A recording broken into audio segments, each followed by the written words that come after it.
The year is 1979. The plans for Group B have been finalised, and all the manufacturers had to do was get their contenders ready by March 1983. 4-year lead time would be adequate, many thought. Ford decided to withdraw in 1979 from WRC in order to concentrate on their Group B challenger, the RS 1700T.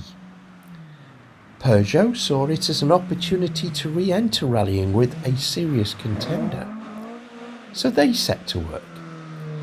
And Lancia, well, they had the Monte Carlo centre section as the basis for their car, and they added steroids, or the automotive equivalent of steroids, front and rear, to create something close to a rally silhouette racer.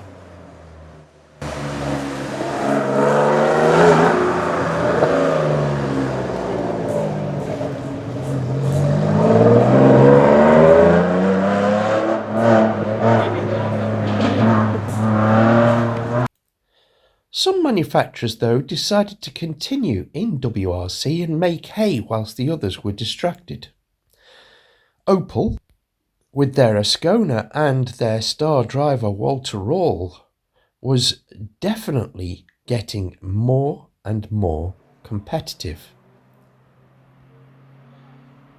Talbot, with the Lotus Horizon, were also doing rather well. Following the old formula of putting a big engine in a little car, it was very, very competitive.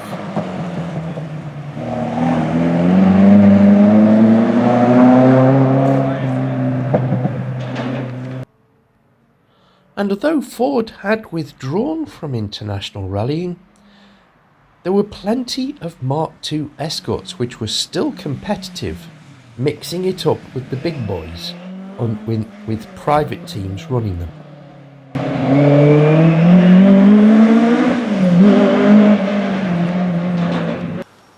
Everyone knew that Group B was coming, but no one knew exactly where it was going. I mean, the manufacturers had this format that was going to launch in 1983, and the logical thing to do would be to develop what had worked before. It takes 2 or 3 years to develop a successful rally car and make it reliable and competitive. So whilst they all rushed to the drawing board as soon as Group B was announced, no one knew about the Quattro yet. It hadn't been launched. At the Geneva show in 1980, the world gasped as Audi launched a beautiful coupe with 4-wheel drive, the Quattro. Being a mass-produced format with the inline 5-cylinder turbo engine, it was relatively straightforward to homologate it for Group 4, and this is exactly what Audi did. And they started entering rallies, with drivers like Hannu Mikkola moving over to Audi. The new car absolutely obliterated the competition on anything less than tarmac rallies. With 300 plus brake horsepower and 4-wheel drive, the Audi Quattro could gain up to a minute a stage on some 2-wheel drive cars in ice and snow conditions, and it wasn't much better when it came to gravel or forest stages either. A legend was born.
A lot of these cars were already underway. Ford had won the World Constructors' Championship in 1979 with the last of the Mark II Escorts.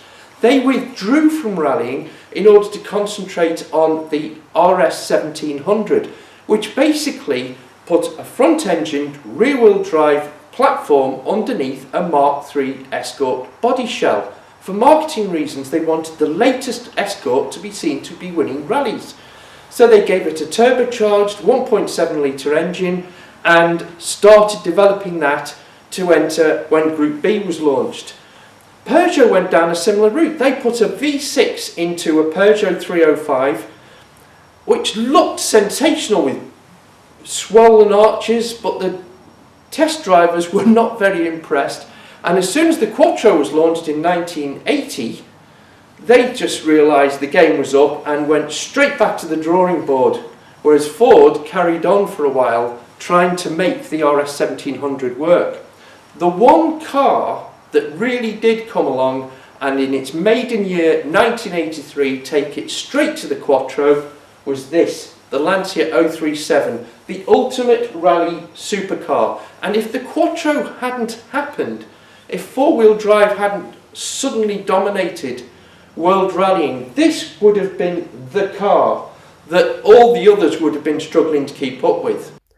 And the styling added a brutal beauty to the whole machine. It was down on power compared with the Quattro, but it had the best driver in the world and also a very clever team. If 1982 had been competitive and close, 1983 would take all the ingenuity of Lancia to secure the World Rally Championship for the 037. In 1984, Peugeot came back with this, the 205 T16. It ticked all the boxes. It had the mid-engine handling of the 037 and the four-wheel drive of the Quattro, but it managed to get it all into a really squat, compact package, and it was powerful too. It made it the ultimate Group B rally car and probably the most successful of all of them. And here's the Peugeot 205 T16, Dave Edwards, 1985 car. Sounds quite right.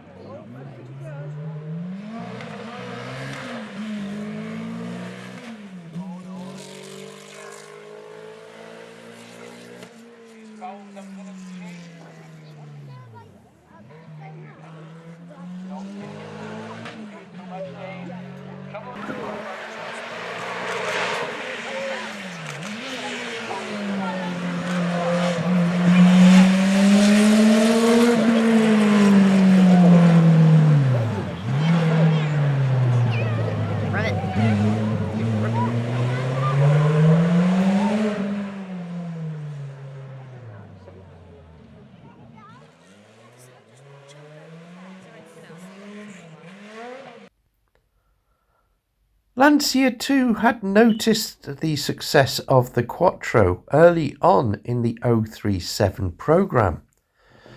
They persevered with the 037 through 1984, but they had already started work on a new car, a silhouette of the Lancia Delta.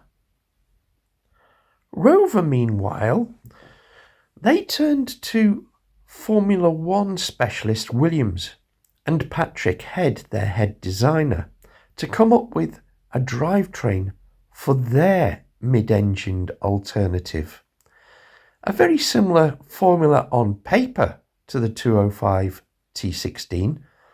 This also was a mid-engined hatchback-based car, using the Rover Metro, or should I say the Austin Metro in MG guise, as the basis.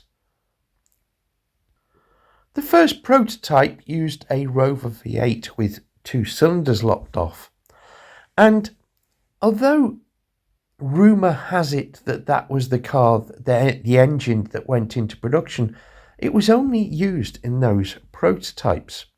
In fact, the engine that went into the final 6R4 was designed specifically for the car. And what an engine! Austin Rover argued with themselves that basically if a Quattro had 300 to 400 horsepower in a big heavy car, a naturally aspirated V6 with 300 to 400 horsepower would give them instant driving responses that the turbocharged cars wouldn't have, and with a lighter car it would be instantly competitive on the stages. So this was the basis that they went forward.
Seeing their plans for world dominance cut short by the incredible Peugeot 205 T16, Audi needed a quick answer.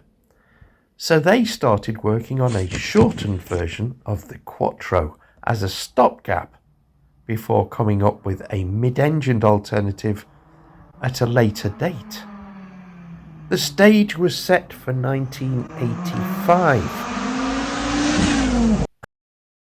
And once again, it was a straight fight between the Quattros and the 205 T16.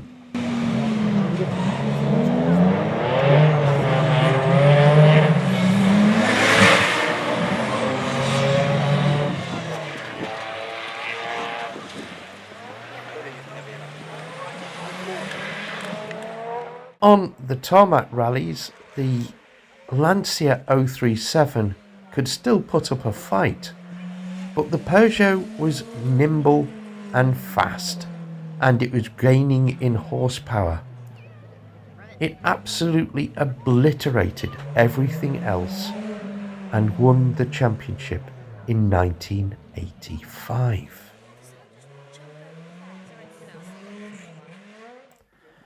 At the end of the year, though, at the RAC Rally, a couple of new contenders made their debut.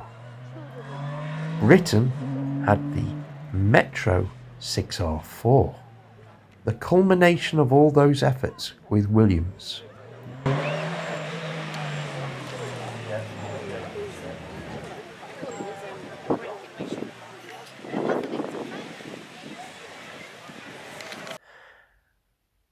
And Lancia, they had something altogether more frightening. They had the supercharged and turbocharged mid-engined Delta S4, boasting 500 horsepower, matching the very best short wheelbase Audi S2 Quattro. These two 500 horsepower monsters were spectacular in a straight line, but both of them were a challenge on the corners. The Lancia less so, but my goodness, it was fast. It absolutely obliterated the competition to win the RAC rally on its international debut. Third place went to the Metro 6R4. It was by now already down on power, but the nimble chassis proved very, very competitive in the right circumstances with the big boys. And right up there, battling it out for honours, was also the 205 T16, also gaining in horsepower to compete with the new brutes from Audi and Lancia. The crowds grew, and the crowds were not marshalled properly at every rally in every country. In fact, some of them got absolutely stupid. They would close in on the stages to get a better look at the oncoming cars that were approaching at well over 100 miles an hour on dirt roads. Some, like in Portugal, got the idea that they should try and touch the cars as they came past. The crews would be pulling fingers out of various orifices on the cars that had been lost by these stupid spectators. On top of this, with the increased speed of the cars that were now taking drivers and co-drivers to their limits, the old format of 5 days of tough stages, day and night with little sleep, added to these dangerous crowd incursions onto the stages. That was just asking for trouble. The drivers were exhausted and the marshalling inadequate. Something was going to go wrong.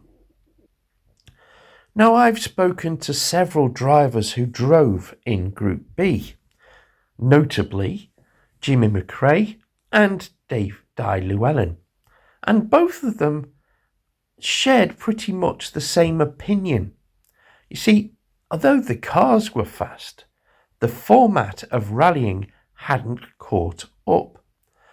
The endurance events that were supposed to challenge slower cars and drivers and navigators to their limits in the slower, earlier days were now ridiculously long and dangerous because of the lack of sleep for drivers and crews in these 300 to 500 horsepower supercars. And although the cars were quick with a shortened format, they would have been safe enough with a few modifications. The problem was the marshalling and the massive crowds that Group B was attracting to rallying. The inevitable happened. A couple of cars in accidents lost control and went into the crowds. And then the worst of the fatalities. Henry Toivonen and his co-driver both died in an accident in a Lancia Delta S4.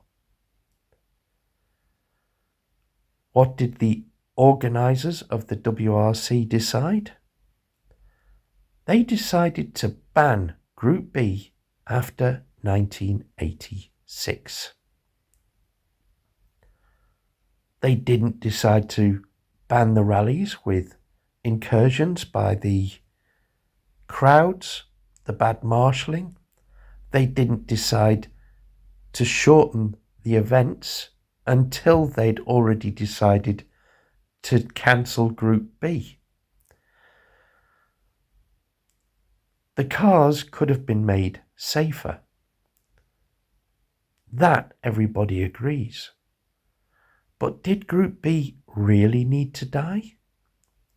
The death of Group B also led to the death of the proposed Group S, a more advanced and more thrilling, faster version of Group B, with even fewer cars than the 200 required for Group B for homologation. In spite of the death of Toivonen, which led to the withdrawal of Audi from rallying, Group B was to be at its zenith for 1986. Ford launched the RS200, but it was not competitive yet. It had been rushed into the format. Although promising, this lightweight mid-engined two-seater supercar with a continuation of the RS 1700T's turbocharged engine, which was evolved further for the RS200 and mated to a mid-engined four-wheel drive system. The car was a little bit heavy, a little bit underdeveloped, and its best placing was third in the Swedish rally. Third place in 1985 at the RAC rally was also to be the best result that the Metro 6R4 was to attain. Further down the line, there were plans to make a more powerful version, a lightweight version, and these plans might have made a little difference in certain circumstances to make the car competitive.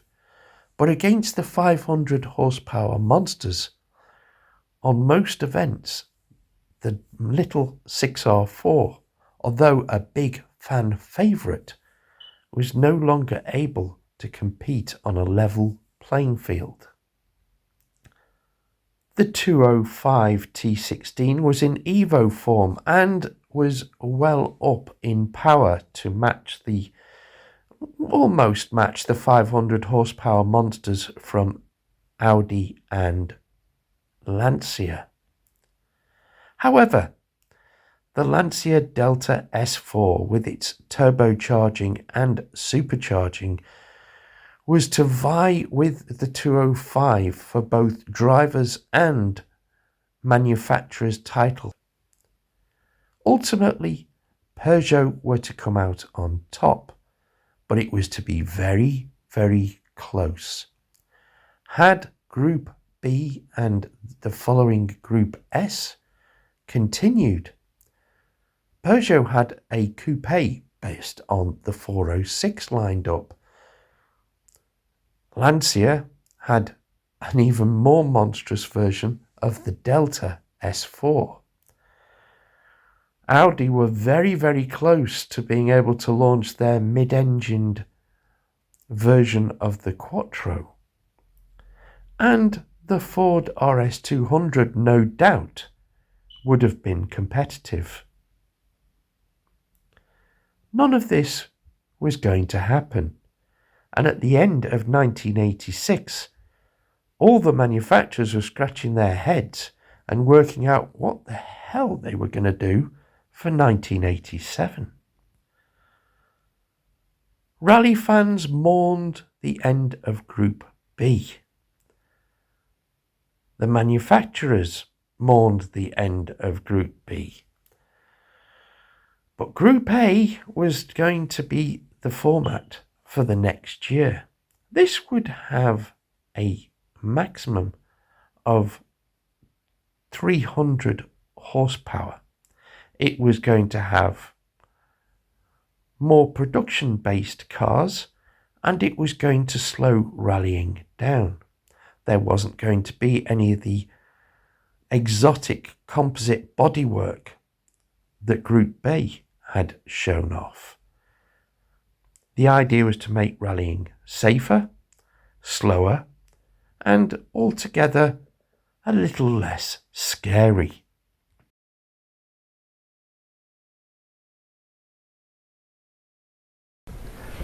Thank you for watching. Hope you've enjoyed the video, and if you've reached this point, I really do hope you have. Anyway, if you want to do us a really big favour, right, click on the thumbs up, because that tells people like you and me that there's something interesting on this channel that they'd like to watch, and we want to spread the word. And also share the link with your friends. Tell them there's a great video with a strange bloke with a hat. And if you want to be really brilliant, I know some of you are watching on TVs and some of you are watching on tablets and mobile phones, and the rest of you are watching on computers. Yeah, you can do us a really, really massive favour to support the channel. It doesn't cost you anything. Click on the bell and click on the all, and what that will do is tell you when there's more videos coming, because you've subscribed to the channel, and the all button says that you want notifying when a new video lands. And I promise you, we've got some great stuff coming down the line.